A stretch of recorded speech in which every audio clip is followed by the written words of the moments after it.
Chapter 13. The Hound's Grandfather. Mother did not get back to her writing all that day, for the red-jerseyed hound whom the children had brought to Three Chimneys had to be put to bed, and then the doctor came, and hurt him most horribly. Mother was with him all through it, and that made it a little better than it would have been, but bad was the best, as Mrs. Viney said.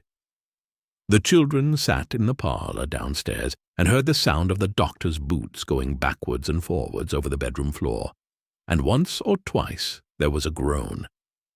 "It's horrible," said Bobby. "Oh, I wish Dr. Forrest would make haste.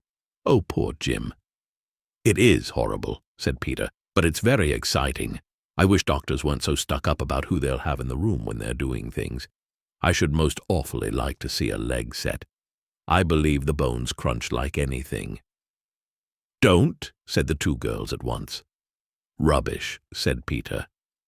"How are you going to be Red Cross nurses, like you were talking of coming home, if you can't even stand hearing me say about bones crunching? You'd have to hear them crunch on the field of battle and be steeped in gore up to the elbows as likely as not, and—" "Stop it!" cried Bobby, with a white face. "You don't know how funny you're making me feel." "Me too," said Phyllis, whose face was pink. "Cowards," said Peter. "I'm not," said Bobby. "I helped Mother with your rake-wounded foot, and so did Phil. You know we did." "Well then," said Peter, "now look here. It would be a jolly good thing for you if I were to talk to you every day for half an hour about broken bones and people's insides, so as to get you used to it." A chair was moved above. "Listen," said Peter, "that's the bone crunching." "I do wish you wouldn't," said Phyllis. "Bobby doesn't like it." "I'll tell you what they do," said Peter. I can't think what made him so horrid. Perhaps it was because he had been so very nice and kind all the earlier part of the day, and now he had to have a change. This is called reaction. One notices it now and then in oneself. Sometimes when one has been extra good for a longer time than usual, one is suddenly attacked by a violent fit of not being good at all. "I'll tell you what they do," said Peter. "They strap the broken man down so that he can't resist or interfere with their doctorish designs, and then someone holds his head and someone holds his leg, the broken one, and pulls it till the bones fit in, with a crunch, mind you. Then they strap it up, and let's play at bone setting." "Oh, no," said Phyllis, but Bobby said suddenly, "All right, let's. I'll be the doctor, and Phil can be the nurse. You can be the broken boner. We can get at your legs more easily because you don't wear petticoats." "I'll get the splints and bandages," said Peter. "You get the couch of suffering ready." The ropes that had tied up the boxes that had come from home were all in a wooden packing case in the cellar. When Peter brought in a trailing tangle of them and 2 boards for splints, Phyllis was excitedly giggling. "Now then," he said, and lay down on the settle, groaning most grievously.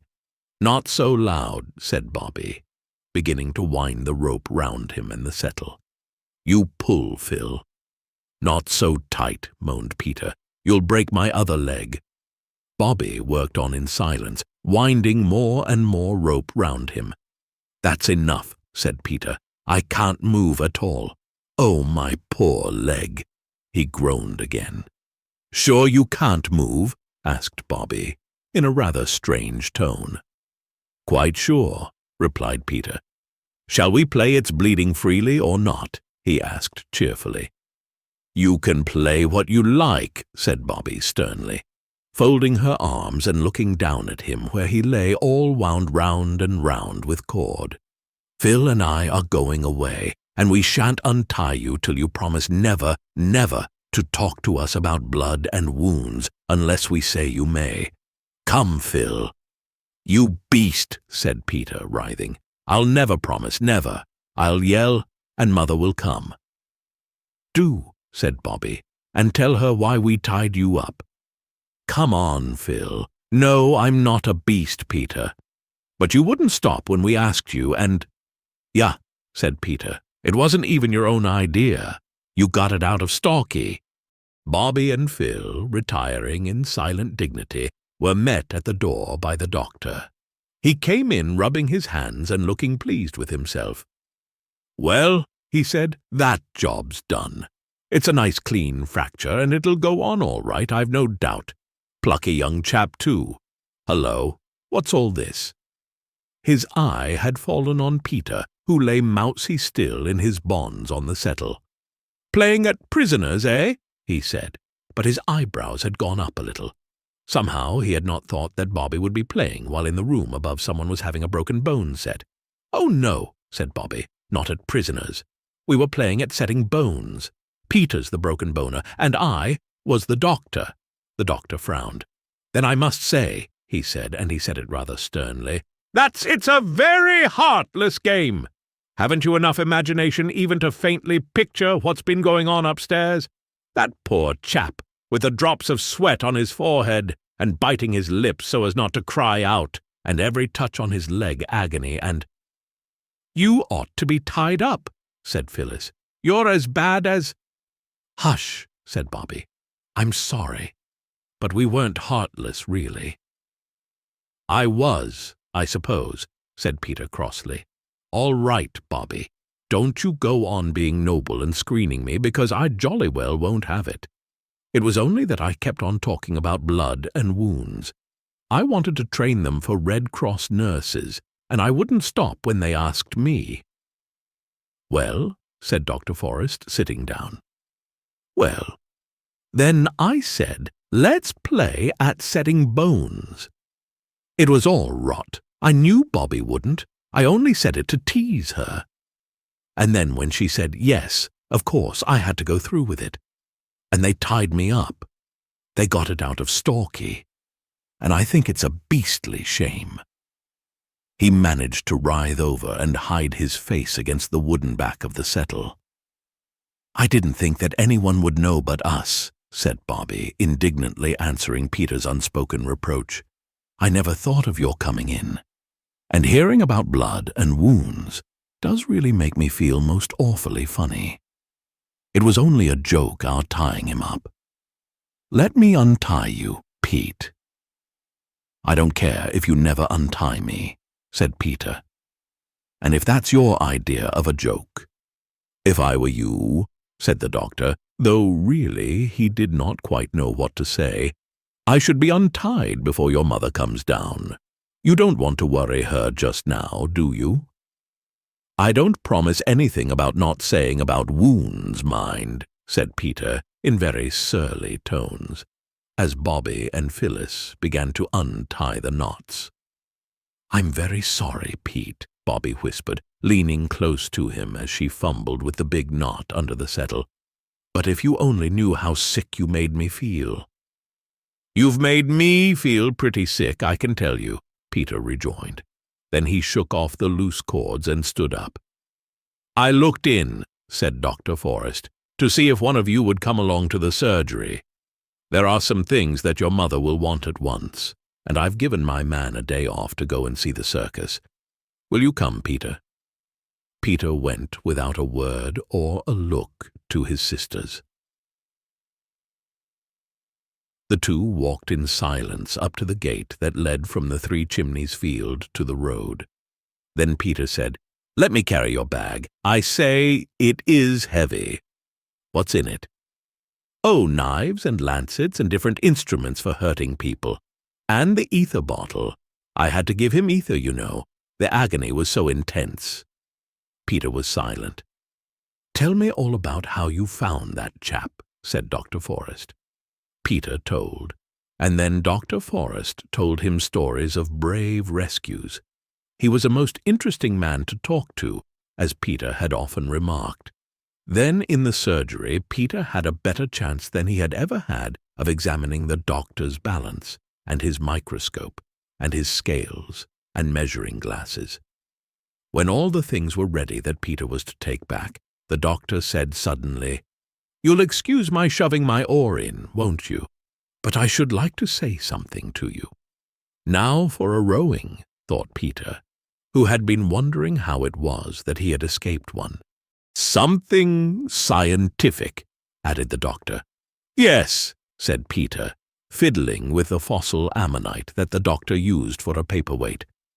Well then, you see, boys and girls are only little men and women, and we are much harder and hardier than they are. Peter liked the we. Perhaps the doctor had known he would. And much stronger, and things that hurt them don't hurt us. You know you mustn't hit a girl. I should think not, indeed, muttered Peter indignantly. Not even if she's your own sister. That's because girls are so much softer and weaker than we are. They have to be, you know, he added, because if they weren't, it wouldn't be nice for the babies. And that's why all the animals are so good to the mother animals. They never fight them, you know. I know, said Peter, interested. 2 buck rabbits will fight all day if you let them, but they won't hurt a doe. No, and quite wild beasts, lions and elephants. They're immensely gentle with the female beasts, and we've got to be too. I see, said Peter. And their hearts are soft too, the doctor went on, and things that we shouldn't think anything of hurt them dreadfully. So that a man has to be very careful, not only of his fists, but of his words. They're awfully brave, you know, he went on to John. Think of Bobby waiting alone in the tunnel with that poor chap. It's an odd thing. The softer and more easily hurt a woman is, the better she can screw herself up to do what has to be done. I've seen some brave women. Your mother's one, he ended abruptly. Yes, said Peter. Well, that's all. Excuse my mentioning it, but nobody knows everything without being told. And you see what I mean, don't you? Yes, said Peter. I'm sorry. There. Of course you are. People always are. Directly they understand. Everyone ought to be taught these scientific facts. So long. They shook hands heartily. When Peter came home, his sisters looked at him doubtfully. It's Pax, said Peter, dumping down the basket on the table. Dr. Forrest has been talking scientific to me. No, it's no use my telling you what he said. You wouldn't understand. But it all comes to you girls being poor, soft, weak, frightened things like rabbits, so us men have just got to put up with them. He said you were female beasts. Shall I take this up to Mother, or will you? I know what boys are, said Phyllis with flaming cheeks. They're just the nastiest, rudest. They're very brave, said Bobby, sometimes. Ah, you mean the chap upstairs? I see. Go ahead, Phil. I shall put up with you whatever you say because you're a poor, weak, frightened, soft. Not if I pull your hair, you won't, said Phyllis, springing at him. He said Pax, said Bobby, pulling her away. Don't you see, she whispered as Peter picked up the basket and stalked out with it. He's sorry, really, only he won't say so. Let's say we're sorry. It's so goody-goody, said Phyllis doubtfully. He said we were female beasts, and soft and frightened. Then let's show him we're not frightened of him thinking us goody-goody, said Bobby. And we're not any more beasts than he is. And when Peter came back, still with his chin in the air, Bobby said, We're sorry we tied you up, Pete. I thought you would be, said Peter, very stiff and superior. This was hard to bear, but, well, so we are, said Bobby. Now let honor be satisfied on both sides. I did call it Pax, said Peter in an injured tone. Then let it be Pax, said Bobby. Come on, Phil, let's get the tea. Pete, you might lay the cloth. I say, said Phyllis, when peace was really restored, which was not till they were washing up the cups after tea. Dr. Forrest didn't really say we were female beasts, did he? Yes, said Peter firmly, but I think he meant we men were wild beasts too. How funny of him, said Phyllis, breaking a cup. "May I come in, Mother?" Peter was at the door of Mother's writing room, where Mother sat at her table with 2 candles in front of her. Their flames looked orange and violet against the clear grey-blue of the sky, where already a few stars were twinkling. "Yes, dear," said Mother absently. "Anything wrong?" She wrote a few more words, and then laid down her pen and began to fold up what she had written. "I was just writing to Jim's grandfather. He lives near here, you know." "Yes, you said so at tea." "That's what I want to say. Must you write to him, Mother? Couldn't we keep Jim and not say anything to his people till he's well? It would be such a surprise for them." "Well, yes," said Mother, laughing. "I think it would." "You see," Peter went on, "of course the girls are all right and all that. I'm not saying anything against them, but I should like it if I had another chap to talk to sometimes." "Yes," said Mother, "I know it's dull for you, dear, but I can't help it. Next year perhaps I can send you to school. You'd like that, wouldn't you?" "I do miss the other chaps rather," Peter confessed. "But if Jim could stay after his leg was well, we could have awful larks." "I've no doubt of it," said Mother. "Well, perhaps he could. But you know, dear, we're not rich. I can't afford to get him everything he'll want. And he must have a nurse." "Can't you nurse him, Mother? You do nurse people so beautifully." "That's a pretty compliment, Pete. But I can't do nursing and my writing as well. That's the worst of it." "Then you must send the letter to his grandfather." "Of course. And to his schoolmaster, too. We telegraphed to them both, but I must write as well. They'll be most dreadfully anxious." "I say, Mother, why can't his grandfather pay for a nurse?" Peter suggested. "That would be ripping. I expect the old boy's rolling in money. Grandfathers in books always are." "Well, this one isn't in a book," said Mother, "so we mustn't expect him to roll much." "I say," said Peter musingly, "wouldn't it be jolly if we all were in a book, and you were writing it?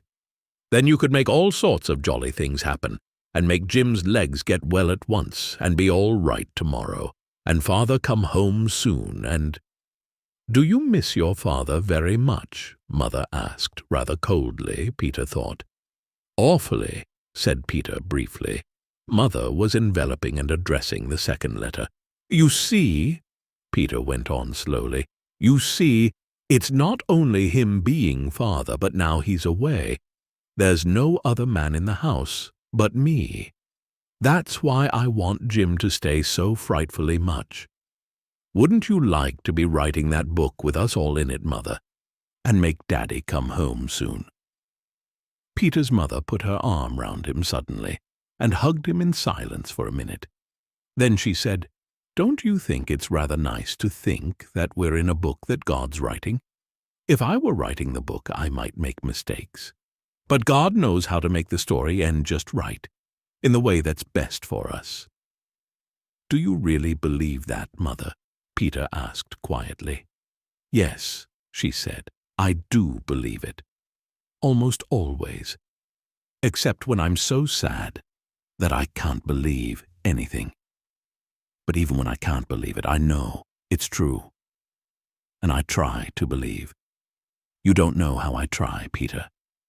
Now take the letters to the post, and don't let's be sad any more. Courage. Courage. That's the finest of all the virtues. I dare say Jim will be here for 2 or 3 weeks yet." For what was left of the evening, Peter was so angelic that Bobby feared he was going to be ill. She was quite relieved in the morning to find him plaiting Phyllis's hair onto the back of her chair in quite his old manner. It was soon after breakfast that a knock came at the door. The children were hard at work cleaning the brass candlesticks in honor of Jim's visit. "That'll be the doctor," said Mother. "I'll go. Shut the kitchen door. You're not fit to be seen." But it wasn't the doctor.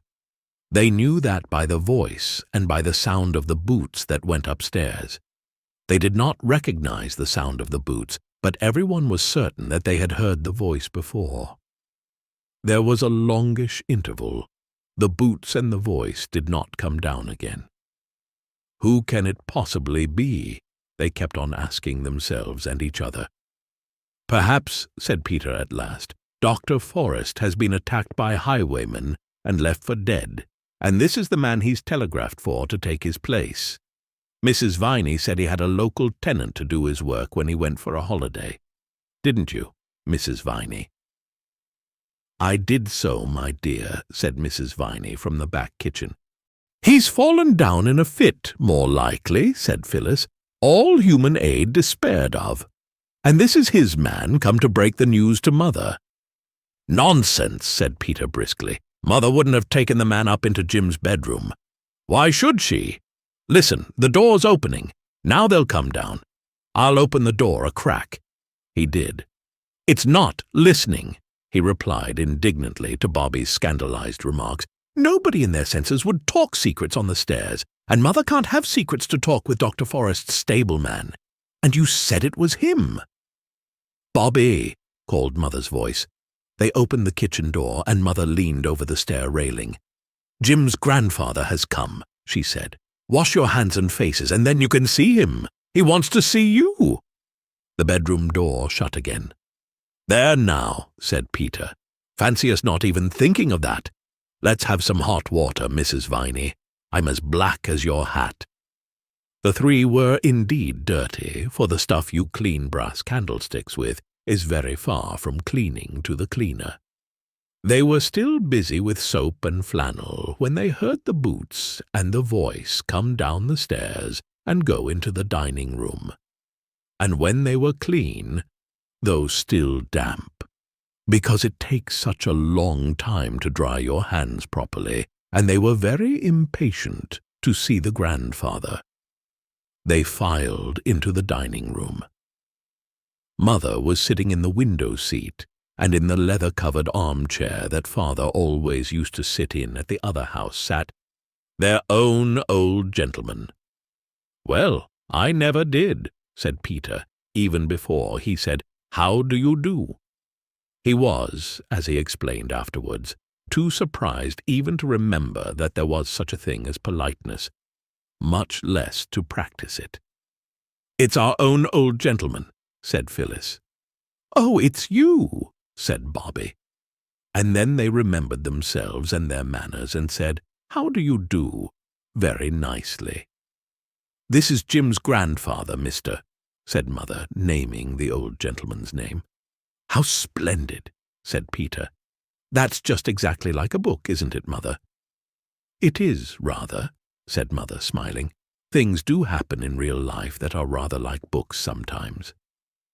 I am so awfully glad it is you, said Phyllis. When you think of the tons of old gentlemen there are in the world, it might have been almost anyone. I say, though, said Peter, you're not going to take Jim away, though, are you? Not at present, said the old gentleman. Your mother has most kindly consented to let him stay here. I thought of sending a nurse, but your mother is good enough to say that she will nurse him herself. But what about her writing? Said Peter before anyone could stop him. There won't be anything for him to eat if Mother doesn't write. That's all right, said Mother hastily. The old gentleman looked very kindly at Mother. I see, he said. You trust your children and confide in them.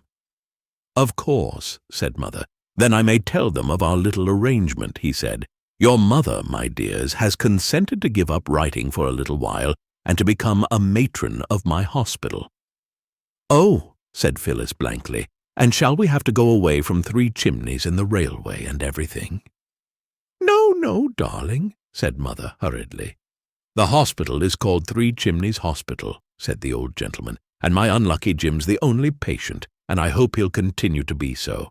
Your mother will be matron, and there'll be a hospital staff of a housemaid and a cook, till Jim's well.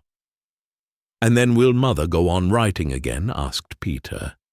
We shall see, said the old gentleman with a slight swift glance at Bobby.